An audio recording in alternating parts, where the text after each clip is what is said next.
Whether you're homebrewing a monster or flipping through the monster manual to pick out a few baddies to use in your D&D game, oh whoops, wrong game, you should first know what exactly makes a good monster. Because if you create or choose monsters that check off at least a few of these boxes, you're much more likely to run a fun and enjoyable game for both you and your players. Number 1, a great monster inspires you, the game master. This is like my number 1 rule when I'm creating or choosing monsters. If a monster doesn't excite me, I throw it out. As the game master, I'm there to have fun too, and I want to run awesome monsters that inspire me to create adventures and actually, run the game. What inspires you personally may vary from what inspires me or others. It may be the monster's lore, or you may see hooks for potential stories. It might be the illustration, like the monster might just look really cool, or it might be a cool ability they have. It doesn't really matter. The important thing is that you see the monster, read a bit about it, and then are all jazzed up and ready to use the monster in your game. You don't gotta be like as exaggerated as I am, but you get the point. These are the monsters you want to fill your adventures with. Number 2, a great monster has cool abilities. I rip on giants in D&D a lot because they are the perfect example of a bad monster on a whole lot of levels. But one of them definitely is that they have 0 cool abilities. They got clubs and rocks. Yay. Some of them can cast spells. Wow, that's some unique, groundbreaking stuff right there. So, not giants, that's for sure. So, creatures don't need spells to have cool abilities. In fact, spells can slow the game down and be a burden on the game master and increase prep time because you should be looking up all of the spells to figure out what they do and which ones you want to use so that you don't slow down gameplay. Monsters could have spell-like abilities that are easier to run at the game table. Monsters could have unique physical attacks or attacks that apply conditions or effects. Remember though, its biggest or coolest attacks shouldn't be usable every round. That makes them uninteresting and predictable and removes the drama from the fight. Instead, when the players are uncertain when the dragon is going to get back its breath weapon, that makes the fight that much more hectic and puts pressure on them to take it down quickly or move out of the way before it does. Furthermore, a monster that can do things the players have never seen before will keep them on their toes and make combats more exhilarating. Number 3, a great monster has strengths and weaknesses. Now these strengths and weaknesses should make sense for the creature, but the players shouldn't immediately know what they are. However, strengths and weaknesses might also twist expectations to surprise the players. For example, a creature in the Arctic will probably be resistant to cold. Players might expect the creature to be weak to fire, but what if it's also resistant to fire and highly vulnerable to poison? That would make the monster much more memorable. My friend Ed once ran a troll that had been modified by a hag so that when the party did fire damage against it, because the players all know that fire is bad for trolls, even if their characters might not, it turned orange and burst into flames without taking any damage. And then they were fighting a troll that was on fire. Great. It was actually acid and cold that stopped its regeneration, not fire. You see, when monsters have weaknesses, it gives players a puzzle to solve, turning combat into more than just a hit point slugfest. Remember, a monster with a lot of resistances or immunities to damage should also have some kind of weakness that the players can exploit. Number 4, a great monster is more than a one-trick pony. Back to our giants now. Something that makes them horrible is that they can literally do nothing besides smash with clubs and throw rocks. This lack of dimension makes them boring to both players and game master. I mean, unless you get like a critical hit and it like decimates someone. I mean, maybe that's fun for a moment. Like, sure, I know it's like doing a lot of damage, but dang, give me some more options. Having a mix of abilities or tactics that monsters can use keeps encounters from becoming repetitive, boring, and dull. It also means the monster can react or adapt to different situations, which gives the GM more tools to use when players do the crazy things that players often do. This in turn makes the combat more dynamic and exciting. Number 5, a great monster has tactical depth. Besides just having a variety of abilities, monsters that coordinate with others, use tactics, or change strategies mid-battle are awesome. This makes combats more interesting for both GM and players. and it serves to challenge experienced players. By the way, if you're looking for free D&D 5e resources you can use in your games, consider joining the DM Lair newsletter at the link below. Every week, we'll email you a new resource and you'll get access to our entire back catalog of hundreds of free 5e resources, including adventures, traps, monsters, puzzles, and more. We also do book giveaways for our newsletter subscribers and give them special deals on DM Lair products. So join the DM Lair newsletter at the link below and don't miss out on all these goodies. There's actually lots of cool stuff you get access to, there really is. Number 6, a great monster reacts to the characters. Regardless of what abilities a monster has or doesn't have, when you run it at the game table, you should have it react to the character's actions. Monsters that react to the actions of players, changing tactics or fleeing when the tide turns against them, for example, reinforce this feel of verisimilitude and can make the world feel more alive. Number 7, a great monster is easy for the GM to run. Sometimes I see these monsters' stat blocks and I want to strangle the devious maniac that designed it. Like, they make the monster so incredibly complex that I say to myself, like, holy crap, like, how could I ever even run that at a game table? It's like impossible. And then I have to cut out like half of what it can actually do, focus on the things that I want it to do, or just, be okay with forgetting to use half of its crap. You see, something might look good on paper, but if it's not practical to use because it's too complex, then it's not a good monster. You can still use monsters like this. I suggest cutting out the fluff, the stuff you don't want to use, and then making the monster simpler. Still cool, just less complex. And you might have to balance some stuff too because you just cut out a bunch of stuff, but you get the idea. An overly complex monster slows down combat. A well-written monster with a few key unique abilities to pepper into the combat makes things more memorable. Number 8. A great monster has a cool, unique, or memorable appearance. Think of some of the most memorable monsters in fantasy. They all have unique and often frightening appearances.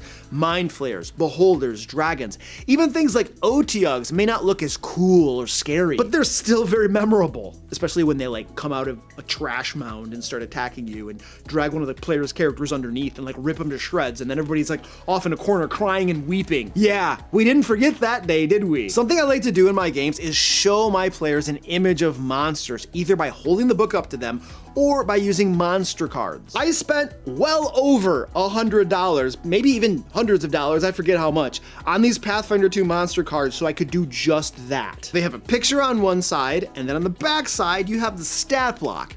And I also use these monster cards because it's easier to use them at the table. I just put all the monster cards out in front of me and I have all the stat blocks that I need, instead of having a book or several books that I have to flip back and forth on the pages, because I usually have more than one type of monster in an encounter. Number 9, a great monster is something normal with a twist. When my friend Ed created the Chthun for Lair magazine number 29, he was inspired by the common housefly. However, he made it bigger and made it suck spinal fluid instead of blood. Look at other common examples. The Displacer Beast is a panther with an extra set of legs, 2 barbed tentacles, and the ability to appear somewhere other than where they are. A phase spider is a spider that can shift between planes. Number 10, a great monster plays on emotions. Monsters that evoke emotions, whether it's fear, pity, or intrigue, can be more engaging than just another sack of hit points sitting on the game table. I personally prefer to play on existing fears.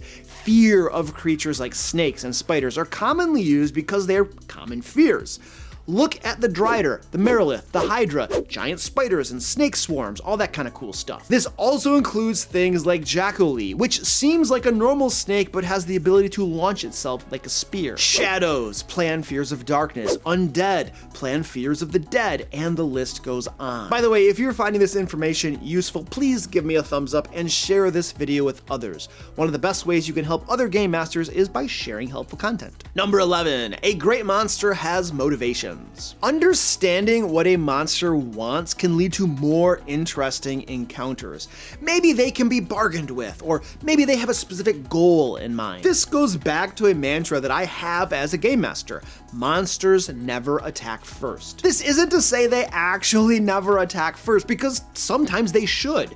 but it's a reminder for me that monsters have their own motivations and goals, and their actions should reinforce that. And attacking isn't the only way monsters might act to get what they want. Furthermore, monsters that don't always attack first leads to more interesting encounters and allows players to use their brains to figure out other ways to accomplish their objectives besides just killing everything they come across and leaving mounds of corpses behind them. A tried and true tactic that many fine players employ, and it does kind of work if they want to do that, but options are good. Number 12, a great monster serves a purpose in the world. Great monsters belong in the game world. They fit into the ecology or the story of the world. Even creatures that are completely bizarre, like the Beholder, fit into the story of the encroachment of the Far Realm on the Prime Material plane. When monsters have a backstory or a reason for being where they are, that can make the world feel more alive. Furthermore, being able to delve deeper into a monster's origins, habits, and role in the world can be a treat for lore-focused players. Number 13, a great monster serves a purpose in the story. The monster shouldn't just be in the story, but should be integrated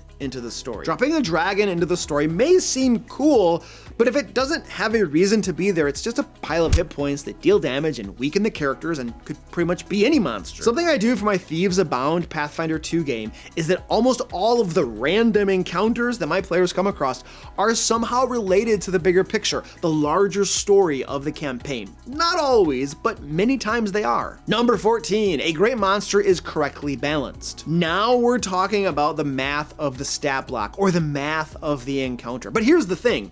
Correctly balanced could mean the encounter difficulty is easy, medium, hard, or nigh impossible. All options are fine as long as you're intentional about it and strive to have variety in the encounter difficulties. Remember, too many easy encounters and players get bored. Too many hard encounters and they may get frustrated. Number 15, a great monster is rewarding to defeat. If after a combat you sense that your players aren't at all excited after having won, well, that's probably because it wasn't rewarding enough. Defeating a monster should feel rewarding, and not just in terms of loot, gold, and magic items, but in terms of story progression or the satisfaction of overcoming a tough challenge. Or just feeling absolutely amazing because they demolished whatever foe dared stand before them. Something about the experience should make the players feel like they accomplished something meaningful. Number 16, a great monster uses its environment. Whether the giant is using its club to slam the ceiling and bring it crashing down on the characters. Oh crap, look, we finally found something interesting giants can do.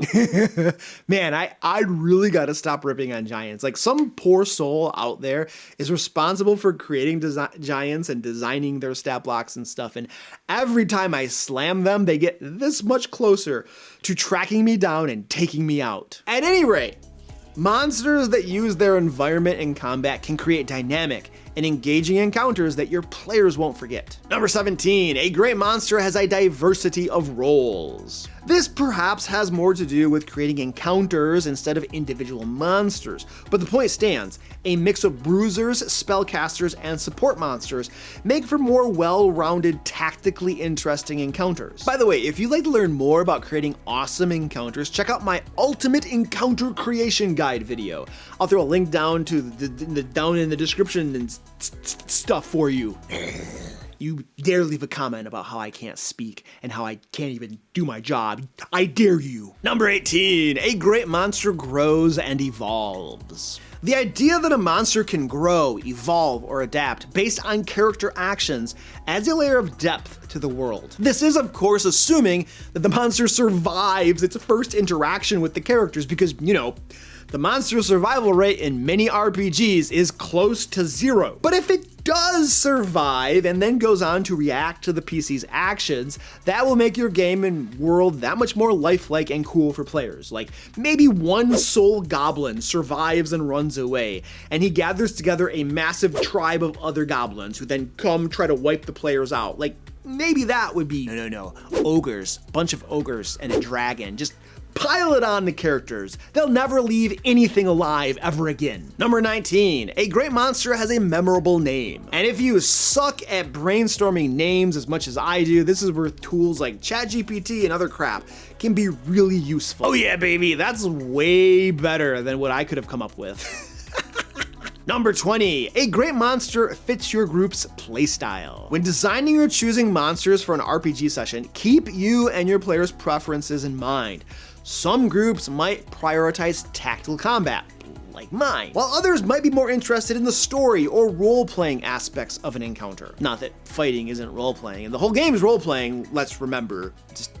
Yeah, okay. So, make sure you adjust your monster choices accordingly to provide the best experience for your group. Now, if I missed something that makes a great monster, please let us know down in the comments. And don't forget to join the DM Lair newsletter at the link below to get free 5e resources, get in our book giveaways, and learn about our special offers. Now, if you'd like to learn why no one plays high-level D&D, check out this video right here. And until next time, happy game mastering.